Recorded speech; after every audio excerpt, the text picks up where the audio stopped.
अमरावतीच्या अचलपूर विधानसभाचे आमदार बच्चू कडू यांच्या विरोधात आता हिंदू संघटनांसह भारतीय जनता पार्टी आक्रमक झाली आहे। बुधवारी 7 ऑगस्ट रोजी अचलपूर तहसील कार्यालयामध्ये भाजप आणि हिंदू संघटनांनी धडक देऊन आमदार बच्चू कडू यांच्यावर तात्काळ कार्यवाही करण्यात यावी आणि त्यांनी माफी मागावी अशी मागणी यावेळी अचलपूर तहसीलदार यांना निवेदन देऊन करण्यात आलेली आहे। 5 ऑगस्ट रोजी हिंगोली येथे कळमनुरीचे आमदार संतोष बांगर यांचं नाव न घेता टीका केली असताना आमदार कडू यांची जीभ घसरल्याचं दिसून आलं।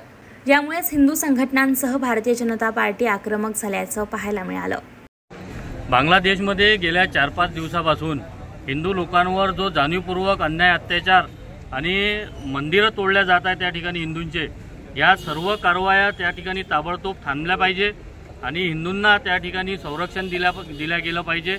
याकरिता भारत सरकारने कठोर प्रयत्न उचलायची गरज आहे आणि त्याच मागणीकरिता आम्ही भारतीय जनता पक्षाच्या वतीनं आज तहसीलदार यांना निवेदन दिलेलं आहे आणि सोबतच हिंगोली या ठिकाणी परवाच्या दिवशी आमदार बच्चू कडू यांनी महादेव भक्तांच्या आणि हिंदू धर्मीयांच्या भावना दुखावेल अशा पद्धतीचं नीच वक्तव्य त्या ठिकाणी केलं आणि घेतली कावड आणि निघाला महादेवाला आणि महादेव ढुंगणात त्रिशूल घालेल अशा पद्धतीचं नीच वक्तव्य बच्चू कडूंनी केलं।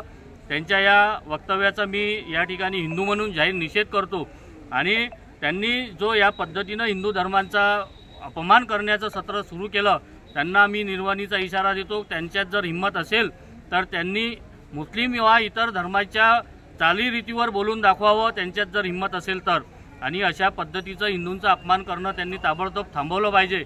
अन्यथा कावड काढणारे जे महादेव भक्त आहेत ते अतिशय आस्थेनं या ठिकाणी कावड काढतात आणि महादेवाची उपासना करतात आणि ते पवित्र त्रिशूळ त्याची पूजा सर्व हिंदू धर्मीय करतात। त्या त्रिशूळाच्या बाबतीत अतिशय निंदनीय गोष्ट बाब त्यांनी बच्चू कडूंनी म्हटली, म्हणून बच्चू कडूंना इशारा आहे, यानंतर जर बच्चू कडू अशाच पद्धतीनं हिंदू धर्मीयांच्या भावना जर भडकवण्याचा प्रयत्न करेल तर त्यांना आम्ही सडोतोड उत्तर देईल। आणि माझी प्रशासनाला विनंती आहे की या घटनेची गांभीर्य लक्षात घेता बच्चू कडूंवर गंभीर स्वरूपाचे गुन्हे दाखल झाले पाहिजे, कारण त्यांनी तमाम हिंदू बांधवांच्या भावना ह्या दुखावलेल्या आहे आणि प्रशासनाने कृपया त्यांना पाठीशी घालू नये, नाहीतर भारतीय जनता पक्ष रस्त्यावर उतरून त्यांच्या पद्धतीनं त्यांना उत्तर दिल्याशिवाय राहणार नाही।